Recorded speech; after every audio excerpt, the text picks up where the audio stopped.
Hello everyone, welcome to गणित Gurukul and this is Yogesh Garg. तो अपनी इस वीडियो में हम लोग डिस्कस करेंगे तगड़ा सवाल जो आप स्क्रीन पे देख पा रहे हैं। ये क्वेश्चन जो है मेरे एक स्टूडेंट ने मुझसे पूछा था। यहाँ मैं इसलिए इसको डिस्कस कर रहा हूँ क्योंकि इस क्वेश्चन के अंदर क्लास नाइन्थ का भी एक बड़ा इंटरेस्टिंग क्लास नाइन्थ के कंसेप्ट यूज़ होने वाले हैं।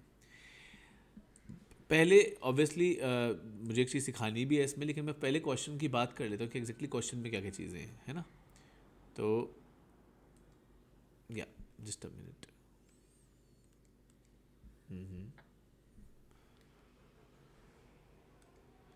जी, तो आप ये देखिए कि यहाँ ना अपने पास जो हमें इन्फॉर्मेशन दी हुई है a+b+c 0।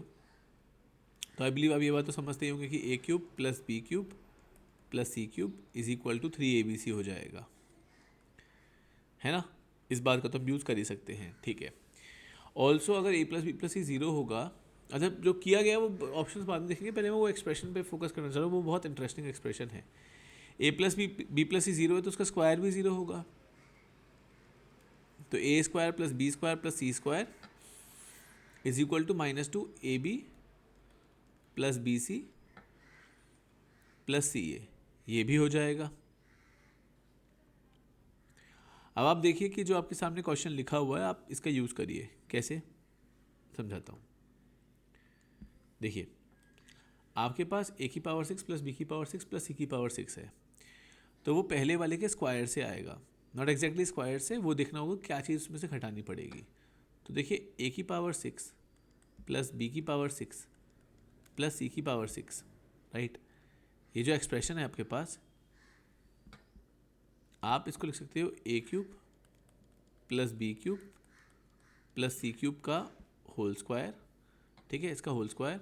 और इसमें से क्या घटाया जाएगा? इसमें से घटाया जाएगा 2a³ b³ + b³ c³ + c³ a³, ठीक है ना। इसमें से घटाया जाएगा, राइट।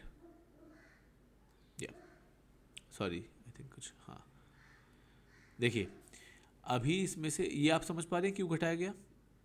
क्योंकि जैसे a³ + b³ + c³ का स्क्वायर करने पे पावर 6 वाले टर्म्स जाएंगे, और वो भी तो अलाउ होगा ना। 2 times of a³ b³, 2 times of b³ c³, 2 times of c³ a³, तो उसको हटा दिया हमने, ठीक है। ऑल्सो अब आप देखिए कि इस लॉजिक से ये जो एक्सप्रेशन है a³ + b³ + c³ क्या है? 3abc। इसका स्क्वायर क्या हो जाएगा? 9a² b² c² और -2 टाइम्स ऑफ दिस एक्सप्रेशन। अच्छा, also a² + b² + c² is -2 of ab + bc + ca। इसका जब क्यूब करोगे तो -8 बाहर निकलेगा, -8, और ये माइनस भी है तो प्लस, और 4 इसको 2 में कट कर देगा। तो basically what I am trying to say is second term से आएगा 2, और अंदर जो ab + bc + ca का क्यूब, तो ऐसा बन रहा होगा। तो ये आप देख रहे हो, ये तो हो गया इंडिविजुअल क्यूब्स, है ना। मैं लिख देता हूँ वापस,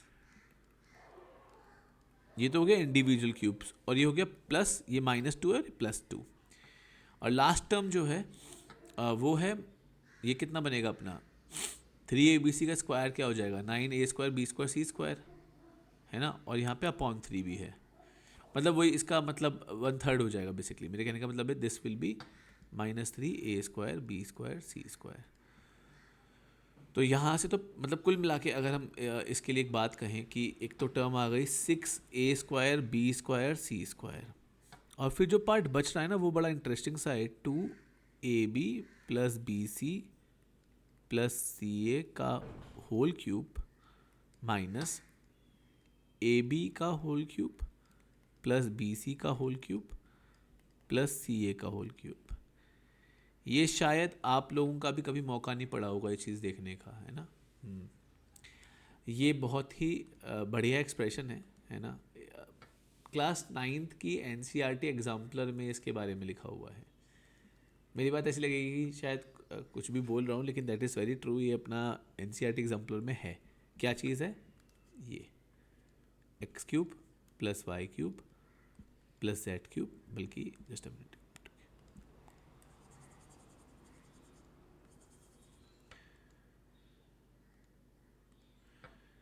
x plus y plus z का whole cube minus x cube plus y cube plus z cube.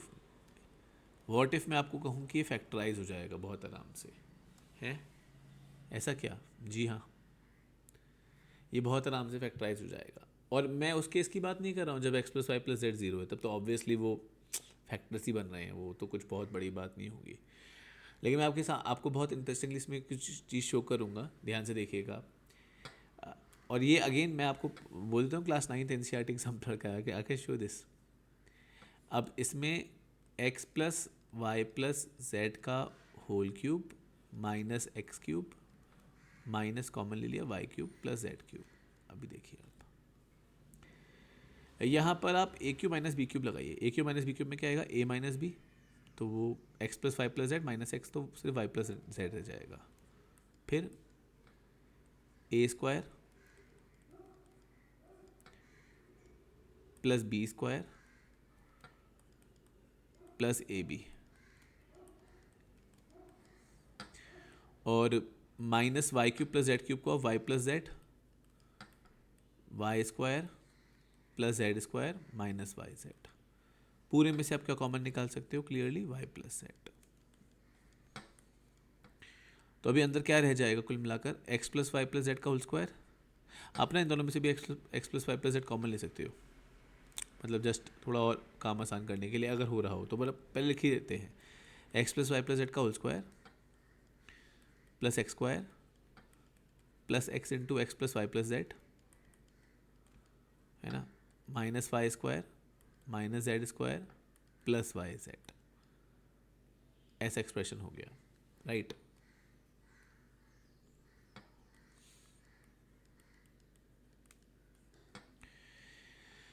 फिर आप इसमें या तो इसको पूरा एवेल्युएट करके देख लो, वरना एक चीज़ देख सकते हो कि वाई स्क्वायर जेड स्क्वायर यहाँ से कट जाएगा इन दोनों से, ठीक है। मतलब कि चाहो तो थोड़ा और इसमें डील कर सकते हो, जैसे कि यहाँ पर अगर हम पहले को और इसको मान लीजिए आपस में मर्ज कर लें तो दोनों के सब्ट्रैक्शन से एडिशन से कुछ आएगा, बट लाइक पूरा एक्सपैंड भी करके कर सकते हो। जैसे कि इसमें तो मैं भी आपको क्या बताऊं कि करने के तरीके मल्टीपल मुझे भी नज़र आ रहे हैं, आप लोग भी देख सकते हैं इवेल्युएट करके। बट आई थिंक पता है वो इवेल्युएट करने वाला तरीका ठीक है, मैं बताता हूँ क्यों। जैसे यहाँ पे क्लियरली लिख रहा है कि एक्स स्क्वायर 3 बार आ रहा है ना। कोई और स्मार्ट तरीका हो बताना, मतलब कोई और चीज़ आपके दिमाग में आ रही हो कि ऐसे ऐसे इसको क्लब करके कुछ और बढ़िया चीज़ दिखाई दे रही हो, अब बताना। पर मैं आपके सामने जो तरीका कह रहा हूँ वो वर्बल है। 3x स्क्वायर फिर वाई स्क्वायर जेड स्क्वायर ना यहाँ से कट जाएंगे, बट इधर से 2xy 2yz आ रहा होगा और 2zx आ रहा होगा, और यहाँ से भी xy और yz आ रहा होगा। आप समझे 3x स्क्वायर क्यों आया? फिर xy और xz 3 आ जाएंगे और yz भी 3 आ जाएंगे, क्योंकि यहाँ से 2yz आएगा और यहाँ से एक yz है already. So basically 3xy 3yz 3zx, ये ऐसा बन गया। और आप इसमें से ना 3 कॉमन निकाल सकते हो, इनफैक्ट ये भी फैक्टराइज हो जाएगा बहुत आराम से। सो इंटरेस्टिंगली ये कुछ ऐसा बनेगा, x की फॉर्म में आ रहा है, देखिए तो x प्लस वाई और x प्लस जेड, है नहीं बढ़िया? ये बहुत ही शानदार फॉर्म आ गई ना बेटा। अब अगर मैं आपको ना इसको वैलिडेट भी करवा देता हूँ, आपको लग रहा होगा कि ये कैसा अजीब सा रिजल्ट कहाँ से आ गया। If x plus y plus z zero, तो मेरा आंसर क्या आता है इसका? ये माइनस, और ये 3xyz, तो आंसर माइनस 3xyz आता है ना। अब एक चीज़ देखिएगा, y plus z minus x हो जाता है उस केस में, जब x plus y plus z zero होता तो माइनस 3x, यहाँ से एक और माइनस आता ख़त्म हो जाता तो z, और यहाँ से एक और माइनस आता तो वापस माइनस आ जाता, minus 3x/5 same. So what I am trying to say कि ये एक बहुत अच्छी आइडेंटिटी है, ये आप लोग याद रखिए, हो सके तो आप याद रखिए, बढ़िया चीज़ है। क्लास 9th NCERT एग्जाम्पलर की है, अपने 11th जे के पॉइंट से भी इंपॉर्टेंट है, 11th 12 जे के पॉइंट से। वापस इस क्वेश्चन पे आते हैं, तो हम जानते हैं ये क्या बनेगा। A b plus b c plus c a का whole cube minus a b cube minus b c cube minus c a cube, वो मतलब पूरा ब्रैकेट में है। तो हम जानते हैं कि क्या आएगा, ये मैं इधर ऊपर लिख देता हूँ, है ना, देखिएगा। 6a² b² c² तो आएगा ही आएगा, और ये बन जाएगा +2 ये पूरा एक्सप्रेशन आ जाएगा आपका, like sorry, it was 3y + z x + y x + z। हाँ, अभी भी क्वेश्चन ख़त्म नहीं हुआ है अभी भी, क्योंकि यहाँ पे x + y क्या हो जाएगा, y + z, ये ab + bc बेसिकली ना। देखिए 2 into, it will be 2 into ab + bc, bc + ca, ca + ab।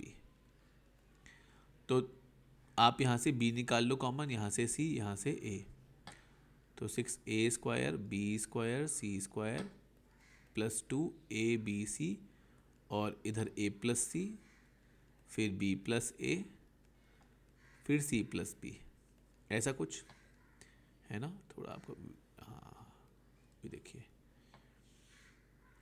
अभी बेटा a + c क्या हो जाएगा, -b, b + a -c, c + b -a, तो ये -abc बन जाएगा। ऑल्सो मैंने 2 लिखा है ना, 2 गलत लिख दिया, यहाँ पे 3 आएगा, हाँ ये 3, ठीक है। और 2 भी था, सॉरी, तो 6 आ जाएगा बल्कि, यस, क्योंकि 2 भी था और 3 इसकी वजह से आएगा, तो 6 बन गया। अच्छा, ये -b -c -a, तो -abc और -abc, so basically 6a² b² c² -6a² b² c², तो 0 बन गया। यही तो यहाँ पे इंटरेस्टिंग चीज़ थी, ये क्या बन गया, 0, ये 0 बन गया, यानी कि इसका जो आंसर होगा क्वेश्चन का वो क्या हो जाएगा, independent of all values of ABC, कुछ फ़र्क नहीं पड़ता है, पॉजिटिव हो नेगेटिव हो, इस बात से कोई फ़र्क नहीं पड़ रहा है। इसमें लिखा है ना डी ऑप्शन, तो डी ऑप्शन नहीं, ये इसका आंसर 0 बन जाएगा। बहुत शानदार क्वेश्चन था, आप देख सकते हैं वो आइडिया जो था x + y + z का whole cube minus x³ + y³ + z³, कितना शानदार था। तो अब उसको आगे भी यूज़ कर सकते हो यार आप, मतलब फैक्टराइज हो जाता है, कितनी अजीब सी बात है, बड़ी बात है ना। तो आई बिलीव आपको पूरा क्लियर हो गया होगा। अच्छा इसमें कंटेंट था, इसलिए it took so much time. Obviously exam के अंदर तो मतलब एग्ज़ाम पॉइंट ऑफ व्यू से क्वेश्चन बहुत शानदार था ये, मतलब किसी को अगर पहले किसी ने इसका आइडिया नहीं होगा तो, और दूसरी बात एग्ज़ाम में तो आप शॉर्ट में करोगे, किसी को एक्सप्लेन थोड़ी करोगे। सो आई होप ये आपको अच्छे से क्लियर हो गया होगा, राइट। सो कोई और वीडियो, कोई और डाउट आपका हो and you want me to make video upon it, तो do tell me, right. So okay, stay tuned, keep watching Gurukul, we'll meet in next video, bye bye.